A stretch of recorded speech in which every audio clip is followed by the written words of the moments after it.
ನಾನು ವಿಮಾನ ಕರ್ಕೋತೀನಿ. ಇಲ್ಲಮ್ಮ, ಇವತ್ತು ಫಸ್ಟ್ ಟೈಮ್ ನನ್ನ ಅಮ್ಮ ಫ್ಲೈಟ್ ಜರ್ನಿ ಎಕ್ಸ್ಪೀರಿಯನ್ಸ್ ಮಾಡ್ತಿದ್ರು. ಅವ್ರಿಗೆ ಇದು ಗೊತ್ತಿಲ್ಲ ಅವ್ರು ಫ್ಲೈಟಲ್ಲಿ ಹೋಗ್ತಿದ್ದೆ ಅಂತ ಹೇಳಿ. ನಾವು ಅವರಿಗೆ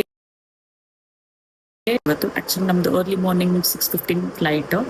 ಸೊ ನಾವು ನೆನ್ನೆನೇ ಬಂದು ಉಡುಪಿಯಲ್ಲಿ ಸ್ಟೇ ಆಗಿತ್ತು ನಮ್ಮ ರಿಲೇಟಿವ್ ಮನೆಯಲ್ಲೇ. ಮನೆ ಹತ್ರ ಬೆಳಗ್ಗೆ ಬೇಗ ನಮಗೆ ಮ್ಯಾಂಗ್ಳೂರಿಂದ ಬಸ್ ಇತ್ತು. ಸೊ ಬಸ್ಸಲ್ಲಿ ಹೋಗ್ತಿತ್ತು, ಡೇ ಬಸ್ಸಲ್ಲಿ ಅಂತ ಹೇಳಿದೆ. ನೋಡೋಣ ಅಮ್ಮನ ಹೆಂಗೆ ರಿಯಾಕ್ಷನ್ ಇರುತ್ತೆ ಅಂತ ಹೇಳಿ. ಸೊ ಈಗ time early morning 3:33. So 6:15 flight ಇರೋದು. ಇನ್ನು ಸ್ವಲ್ಪ ಹೊತ್ತಲ್ಲಿ ನಮ್ಮ ಮನೆಯಿಂದ ಹೊರಡ್ತಿತ್ತು. ಅಮ್ಮಂಗೆ ಈಗ ಬೆಳಗ್ಗೆ ಬಸ್ ಅಡ್ಡಿಲ್ಲ ಅಲ್ಲ? ಅಡ್ಡಿಲ್ಲ. ಚಹಾ ಎಲ್ಲ ಒಂದೊಂದು ಕಿಟ್ಕಿದ್ರೆ ಕುಡಿಸಿ ಮತ್ತೆ ಎಲ್ಲರೂ ಸ್ಟಾಪ್ ಇರುತ್ತಲ್ಲ, ಕುಡ್ಕೊಂಡು ಹೊರಡು. ಹಾಂ, ಹಂಗೂ ಮಾಡ್ಬೇಕಲ್ಲ. ನೀನಿನ್ನೂ ಏರೋಪ್ಲೇನಲ್ಲಿ ಏನಪ್ಪ ಇಲ್ಲ ಅಲ್ಲ?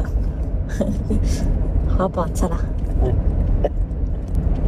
ಹಿಂಗೆ ಹೋಗ್ಬೇಕನ್ಸಲ್ಲಮ್ಮ? ಹಂಗ ಹಾಂ, ಅಪ್ಪ ಹಾಪ ಅಂತಿದ್ದೀರಿ. ನೋಡೋಣ ಒಂದ್ಸಲ ನಾವೆಲ್ಲ ಪ್ಲಾನ್ ಮಾಡ್ಕೊಂಡು ಹೊಟ್ಟೆ ಹಾಪ ಎಲ್ಲರೂ. ಇಲ್ಲವೇ ನಮ್ಮ ಸೈಟಲ್ಲೇ ಅದೇ ಅದು ಕೋಪ್ ರೋಡಲ್ಲೇ ಇತ್ತು. ಈಗ ದಾರಿಯಲ್ಲಿ ಕಾಮ್ಗೆ ಸಿಕ್ಕತ್ತೀಗ ನಿಂಗೆ ನೋಡಕ್ಕೆ ಸಿಗುತ್ತೆ ಏರ್ಪೋರ್ಟ್. ಬಜ್ಪೆ ಅಲ್ಲ ಯಾಕೆ ಹಂಗೆ ಕನ್ಸ್ತ? ಅಲ್ಲ, ಸೈಟಿಗೆ ಆಚೆ ನಾವು ನೆಕ್ಸ್ಟ್ ಟೈಮ್ ಹೋಗೋಣ. ಸೈಟಿಗೆ ಸೂಟ್ ಕೇಸ್ ಎಲ್ಲ ಇಟ್ಕೊ. ಅಲ್ಲ ಎಂತ ನಾನು ವಿಮಾನ ಕರ್ಕೋತೀನಿ. ಇಲ್ಲಮ್ಮ, ಬ್ಯಾಗ್ ಎಲ್ಲ ಇಲ್ಲಿಟ್ಟು ಆ ಸೈಟಿಗೆ ಹೋಗೋದು ನಾವು. ನಿಂಗೆ ಹೆಂಗೆ ಕನ್ಸ್ತಿತ್ತಮ್ಮ ಇವತ್ತು ಹೋಗೋದು? ಹಾಂ, ಇಲ್ಲಿಗೆ ಬಂದಿರಿ ಏಗಳು ಬಂದದ್ದಿಲ್ಲ.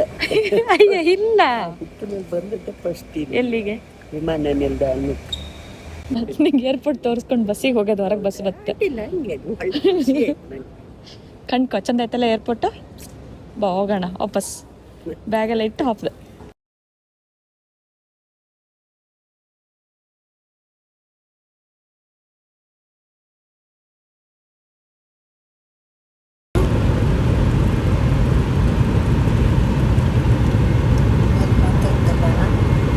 ಮೋಡ ಅದೆಲ್ಲ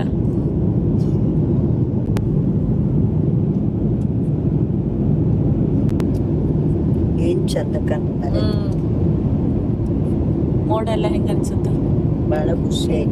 अब हमें ये अवसर भी देंगी एयर इंडिया एक्सप्रेस के साथ यात्रा करने के लिए धन्यवाद।